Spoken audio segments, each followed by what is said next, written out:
we're moving on to the next line within the E3 complex. We already know the way to go is A6. In this video we're going to cover the move A4 to stop black from going B5 before white recaptures the pawn. This move is a little trickier, not so much theoretically, I don't think it's a problem for black to equalize, but practically, because in some lines it can be a little harder to generate winning chances, and black has to take some choices what he wants to do about it, which is a bit of a luxury. We can equalize or we can take some small risks and get a more dynamic position. But let's look at the options, and there's two moves which I have some sympathy for here. The first one is the move which I consider to be objectively the best. It's very much in the spirit of the position and of the Queen's Gambit accepted, where we've almost transposed to, is the move C5. The other move is the move B6, which is the move I'd like to recommend, but I think there's a slight problem with it, even though it is a very appealing plan to me at least. But let's start with the main line, the move C5. White has nothing better than to recapture his pawn, and black goes knight to C6. Once again, white suffers slightly from the fact that his knight is already on C3. I'm going to explain that in a minute. Castles, bishop to E7. And now let's compare this position we have on the board with, once again, the lines in the Queen's Gambit accepted, where white plays A4. And they go something like this. Because in the Queen's Gambit accepted, A4 is by no means winning or even the main line, but it is supposed to be a legit try, while in the Vienna it's not considered to be very critical. So you get this position via this move order. The difference is the knight is still on B1, while white is already castled. Black does the same thing now, knight C6, and here people don't play knight C3, but instead they play queen E2, intending to meet c takes D4 with rook to D1. And this makes a bit of a difference, as we're gonna see now that we return to the Vienna branch. Knight to C6, castles. The best move for black here is to go bishop E7, in my opinion, keeping the tension in the center for one more move. And now white, surprisingly, finds it a little tough to come up with a good move. The move he would like to play is the move queen to E2. This is the move I've just shown you, in order to play rook D1 and continue arranging his pieces accordingly. But after queen E2, black, if he so chooses, and that's a big if, can simplify the position by force to something very, very dull and very equal. C takes D4, white has to go rook D1, and black has the option of going E5. You could also transpose to theoretical positions of this Queen's Gambit accepted by going castles, E takes D4, and I don't even know the theory here, I believe knight B4 is what they do. It's also playable, but the clean equalizer is the move E5.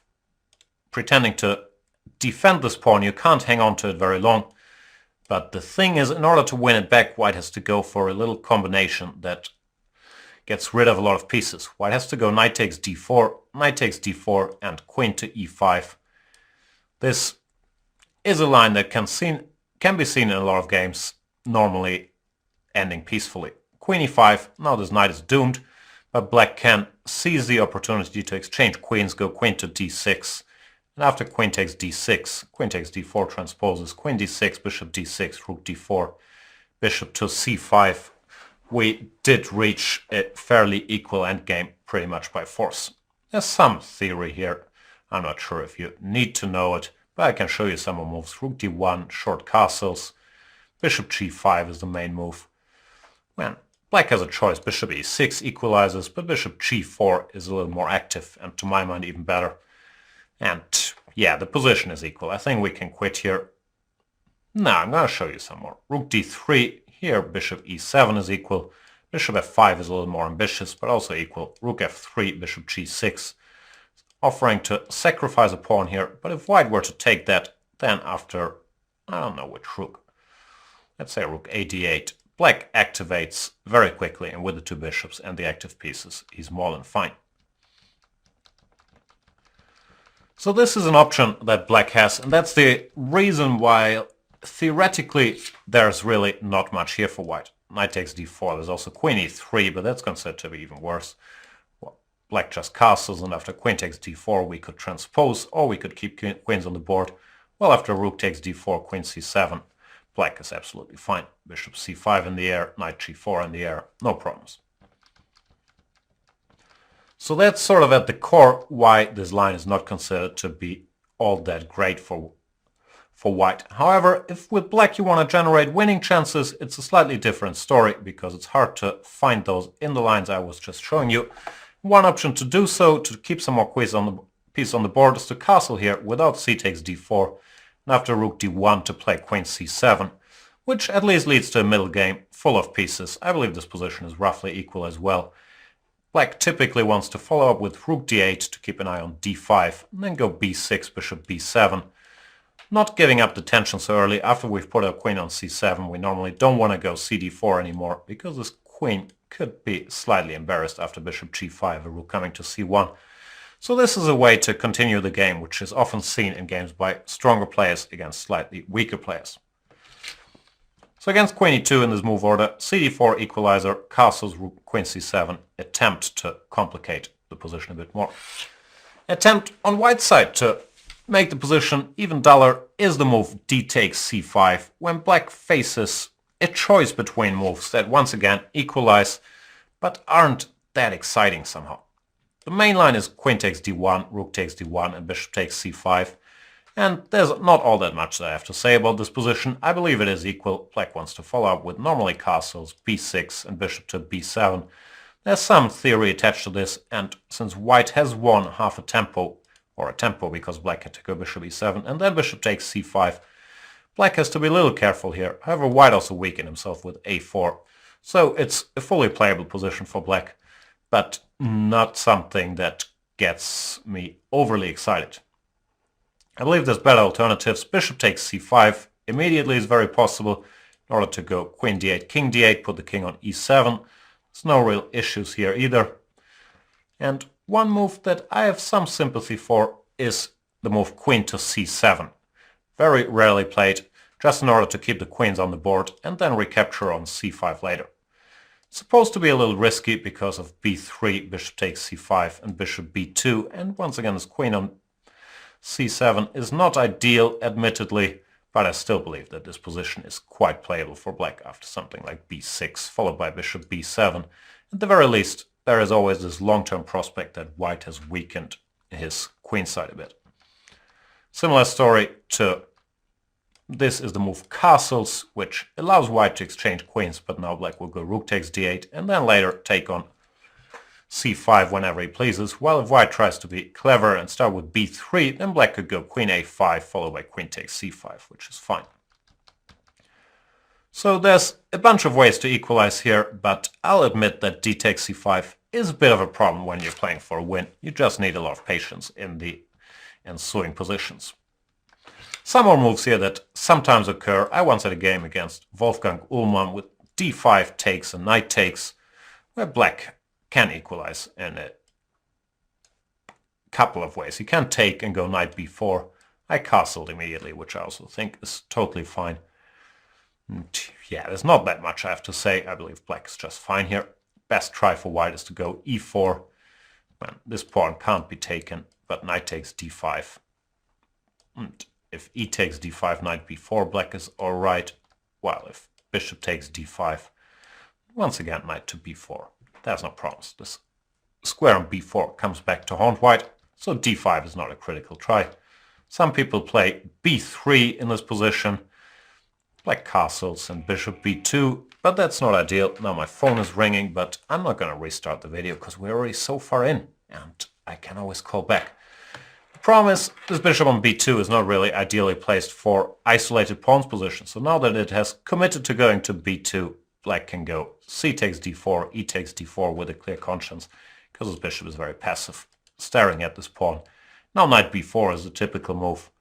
And yeah, I don't know any theory here, you don't need to. You want to go b6, bishop b7, put a knight on d5, a rook on c8, and black has very comfortable play.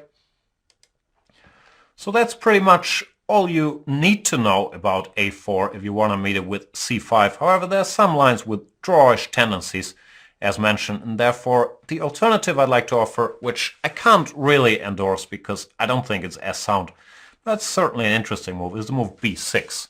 And I like the concept behind b6. After bishop takes c4, black wants to go knight bd7, no, bishop b7, then put his knight on d7, develop his bishop quite often to b4, and go c5 only when he pleases. Once again, using the slightly weakened a4 square. The problems, as they often are a little more concrete. After short castles, the obvious move. Knight bd7, the move we would love to play, runs into a pawn sacrifice. You might remember from the last video. The move e4, which here is quite unpleasant, and I think is a real problem for black, because knight takes e4 is just too dangerous. So what people have done instead is they started with bishop to b4. I've played this myself once, fighting against this e4 move by keeping an eye on the knight. And the move most people play here in practice is the move we want to see, queen e2, short castles, rook d1, knight bd7. In this position I'm very okay with. White still can't go e4, and if he prepares it with bishop d3, then black goes c5 and gets an absolutely reasonable position. Really nothing to be afraid of at all. But the problem is the move queen to b3. This move asks some tricky questions, and I couldn't really equalize against it. It's the reason why I can't recommend the move b6 as our main weapon. However, it does lead to more complicated positions. After queen b3, the problem is black is not in time to go c5. Rook d1 then is very strong, and d5 or dc5 are looming. This just doesn't really work. So you have to do something about this bishop. Queen e7 is the next most logical move, but it runs into d5 as well. And once again, I didn't manage to equalize. If you want to analyze this a bit further, bishop c3, de6, and bishop b4 could certainly be investigated, but I'm having some slight doubts about the soundness of black's position here. After knight d4, I'm not sure I trust it. So instead, after queen b3, some strong players have played knight c6, but it's not ideal either. It looks a little clumsy. And once again, I have some doubts about the black position after both rook d1 and the immediate d5. So since I can't solve these doubts, I can't recommend a4 b6 as our main weapon. I have to stick with the move c5, but keep in mind that b6, especially if your opponent is weaker than you and you feel he just wants a draw, after b6 he doesn't get a draw, you get a complicated game, but there is one theoretical drawback in the move queen to b3. Else the c5 complex, yeah, there's really not a whole lot to know. The key move is after bishop c4, knight c6, short castles, to play bishop e7, which puts white in an awkward position, because after queen e2 black can equalize with cd4, and nothing else is very promising either. So that's all there is. We're gonna tackle a much more serious move, the move e4, advancing 2 squares at once, in the next couple of videos. See you there.